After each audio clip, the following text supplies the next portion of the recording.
जय श्री राम दोस्तों। मैं कल्याण भगत स्वागत करता हूं आपका अम्बे कल्याण चैनल पर। दोस्तों, आज का विषय उन सवालों पर आधारित है जो बीते कुछ समय से लोग बार बार मुझसे पूछ रहे हैं। प्रश्न बड़ा सीधा सा है दोस्तों कि गुरुजी, जितने भी भटकने वाले प्रेत या अशांत आत्माएं होती है वो ज्यादातर चौराहों पर ही क्यों दिखाई देती है? आखिर चौराहे पर ऐसा क्या होता है कि वहां इनका जमावड़ा बन जाता है? सिर्फ इतना ही नहीं, बहुत लोगों ने यह भी पूछा है कि अगर किसी चौराहे की नकारात्मक ऊर्जा किसी इंसान को पकड़ ले तो उसे उतारने का सही तरीका क्या है?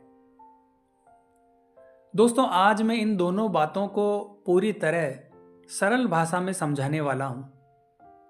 और अगर आप पहली बार इस चैनल पर आए हैं तो वीडियो को लाइक कीजिएगा और चैनल को सब्सक्राइब कीजिए और इसे अपने आध्यात्मिक मित्रों के साथ जरूर शेयर करें।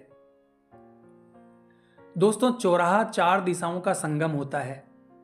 सदियों से इसे ऊर्जा के उलझे हुए प्रवाह वाला स्थान माना गया है।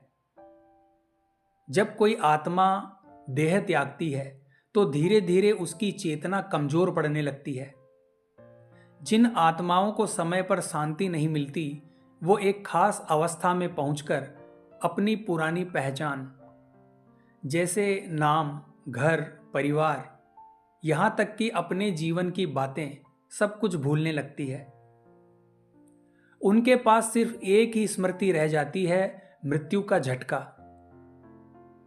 कैसे मरे, क्यों मरे, ये बात उनकी चेतना में गहरे रूप से धस जाती है। अब सवाल ये उठता है दोस्तों कि चौराहे क्यों? दोस्तों, जब चेतना धुंधली हो जाती है तब वो आत्मा अपनी समझ से नहीं चलती, वो प्रकृति की लहरों के सहारे भटकती है।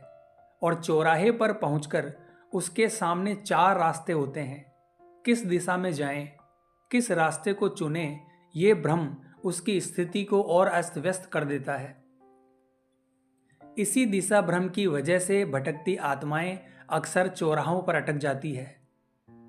और तभी जब कोई इंसान बहुत तेज सुगंध या इत्र लगाकर गुजरता है या कोई महिला खुले बालों में रात के समय वहां से निकलती है तो वो उलझी हुई आत्मा उस सुगंध या ऊर्जा से आकर्षित होकर उसके पीछे चल पड़ती है। उसे लगता है कि शायद यही रास्ता सही है। और दोस्तों, यही से हमारी परेशानी शुरू होती है। नकारात्मक विचार, बेचैनी, नींद में अजीब से दृश्य दिखाई देना, क्योंकि प्रेत की ऊर्जा आपके ऑरा से चिपक जाती है।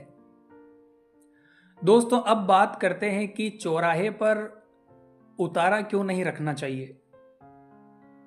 दोस्तों, बहुत से लोग टोना टोटका करने वाले बाबाओं की बातों में आकर चौराहे पर उतारा रखते हैं, लेकिन यह तरीका उल्टा पड़ सकता है। क्योंकि मान लीजिए वहां पहले से 4-5 आत्माएं खड़ी है, आपने उतारा रखा तो वो सिर्फ आपकी नकारात्मकता ही नहीं लेती, वो अपनी उलझन भी आपकी ऊर्जा में जोड़ देती है। इसीलिए कई जगहों पर चौराहे की रक्षा के लिए चौगानन माता, चौराहे वाली देवी या कुलदेवी की स्थापना की जाती है। और देवी का स्थान बन जाने पर वहां किसी भी प्रेत की पकड़ काम नहीं करती। अब सवाल ये उठता है दोस्तों कि अगर चौराहे की नकारात्मकता आपके साथ लग जाए तो क्या करें?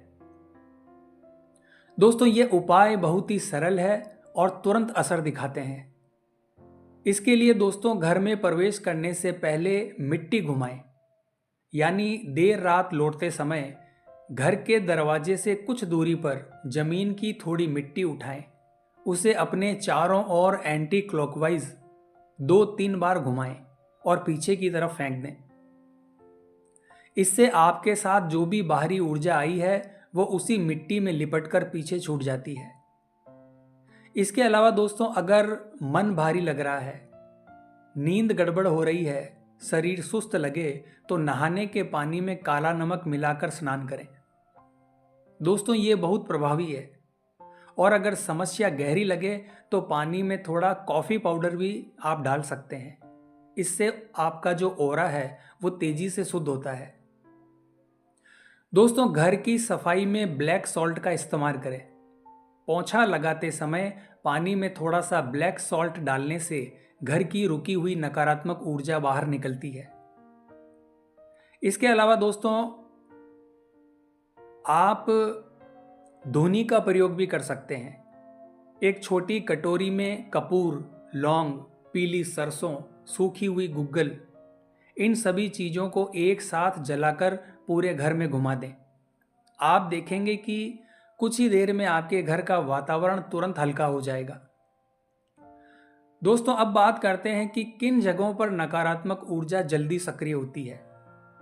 दोस्तों, पर्वतों की ऊंची ऊंची चोटियां, घने जंगलों के बीच, सुनसान नदी किनारे, पुराने किले या खंडर, इन जगहों पर वातावरण बहुत तीव्र होता है, इसलिए हमें सतर्क रहना चाहिए। दोस्तों, हमेशा याद रखें, मनुष्य का ऑरा उसकी सबसे पहली रक्षा है।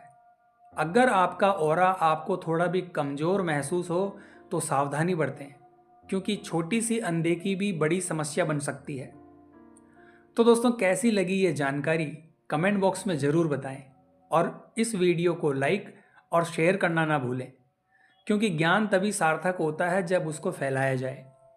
और हाँ दोस्तों, मैंने कुछ प्रोडक्ट्स के लिंक हैं जो नीचे डिस्क्रिप्शन बॉक्स में दिए हैं, जिनका यूज़ करके आप अपने घर की नेगेटिविटी को रिमूव कर सकते हो, और इन चीज़ों का उपयोग आप अपने पूजा पाठ के दौरान भी कर सकते हो।